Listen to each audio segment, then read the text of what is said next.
गगनगिरी महाराज कोण होते तर याबद्दल संपूर्ण सविस्तर माहिती आपण या व्हिडिओमध्ये दिलेली आहे।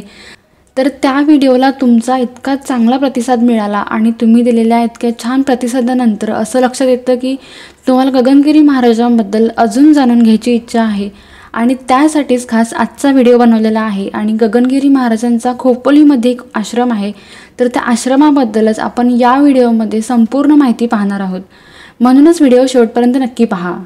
गगनगिरी महाराज हे त्यांच्या कठोर तपश्चर्येसाठी आणि विशेषतः जल तपश्चर्येसाठी ओळखले जातात। तर त्यांनी जिथे तपश्चर्या केली ती गुफा देखील आपल्याला इथे पाहायला मिळते, ज्या ठिकाणी ते ध्यानासाठी बसायचे। आणि त्या गुफेबरोबरच अनेक इथे ठिकाणे आहेत, ज्यामध्ये गोशाळा, प्रति केदारनाथ मंदिर, हवन हॉल, भक्त निवास व्यवस्था, गगन हेलिपॅड, मोफत आयुर्वेदिक रुग्णालय यांचा समावेश होतो। तर यातल्या प्रत्येक ठिकाणाबद्दल आपण थोडक्यात या व्हिडिओमधून जाणून घेणार आहोत, म्हणूनच व्हिडिओ शेवटपर्यंत नक्की पहा। गगनगिरी महाराजांचा खोपोली येथील हा मठ अत्यंत महत्त्वाचे आणि पवित्र ठिकाण आहे।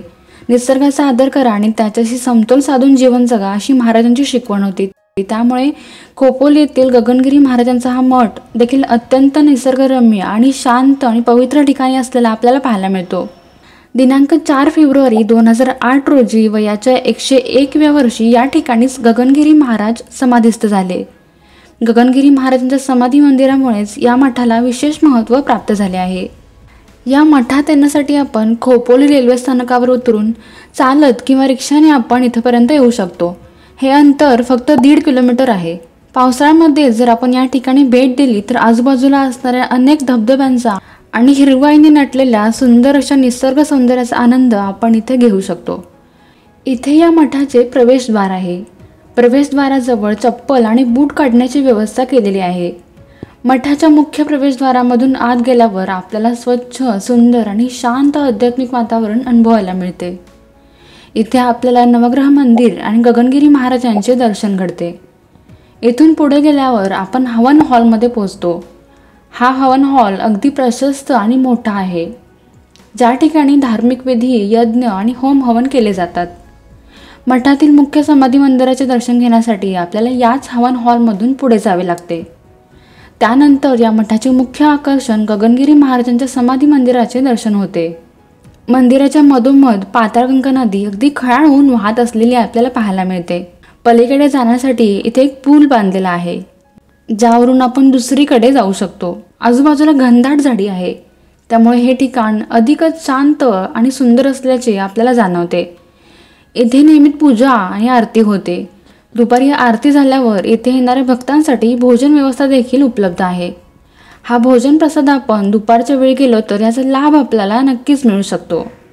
या ठिकाणी येऊन जर तुम्हाला राहायचं असेल तर भक्त निवासाची सोय सुद्धा इथे केलेली आहे। 10 वर्षांपासून पुढील व्यक्तींना प्रत्येक व्यक्तीसाठी 500 रुपये इथे आकारले जातात, ज्यामध्ये तुम्हाला येथील मूलभूत सुविधा उपलब्ध होतील। याशिवाय इथे रुग्णालय सुद्धा आहे, जिथे मोफत आयुर्वेदिक उपचार सुद्धा केले जातात। पुढे तुम्ही चालत गेलात तर इथे गोशाळा सुद्धा आपल्याला पाहायला मिळते, जिथे अनेक गायींचे संरक्षण व संवर्धन केले जाते। येथील गायींसाठी चारा, पाणी आणि निवाऱ्याची योग्य व्यवस्था केली जाते। तसेच त्यांची नियमित आरोग्य तपासणी आणि देखभाल सुद्धा केली जाते। येथे येणारे भाविक गोशाळेला भेट देऊ शकतात आणि गायींचे दर्शन सुद्धा घेऊ शकतात। त्याचबरोबर तुम्हाला गायींचा चारा आणि इतर गोष्टींसाठी जर दान करायचे असेल तर तुमच्या इच्छेनुसार दान सुद्धा तुम्ही करू शकता। पर्यावरणाच्या दृष्टिकोनातून या ठिकाणी बायोगॅस प्रकल्प देखील चालवला जातो, ज्यामध्ये गोशाळेतील गायींच्या शेणाचा वापर केला जातो। त्यानंतर असे एक ठिकाण जे इथे आल्यावर नक्कीच तुम्ही भेट द्यायला पाहिजे।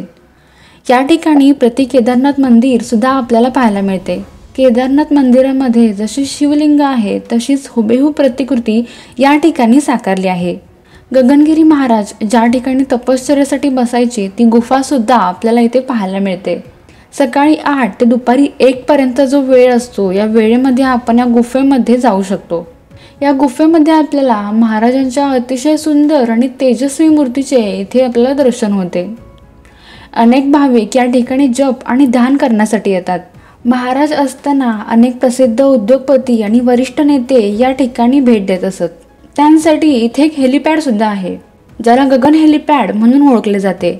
हेलिकॉप्टर उतरण्यासाठी आणि टेक ऑफ करण्यासाठी याचा वापर केला जातो। खोपोली येथील हा गगनगिरी महाराजांचा आश्रम एक महत्त्वाचे आध्यात्मिक ठिकाण असून या ठिकाणी अनेक धार्मिक विधी साजरे केले जातात। गुरुपौर्णिमेला लाखो भाविक इथे जमतात, तर दत्त जयंती उत्सव देखील या ठिकाणी मोठ्या उत्साहात पार पाडला जातो। तर गगनगिरी महाराजांच्या खोपोली येथील आश्रमाबद्दल ही सुंदर माहिती तुम्हाला कशी वाटली कमेंट करून नक्की सांगा आणि अशाच माहितीपूर्ण व्हिडिओसाठी चॅनलला सबस्क्राईब करायला विसरू नका।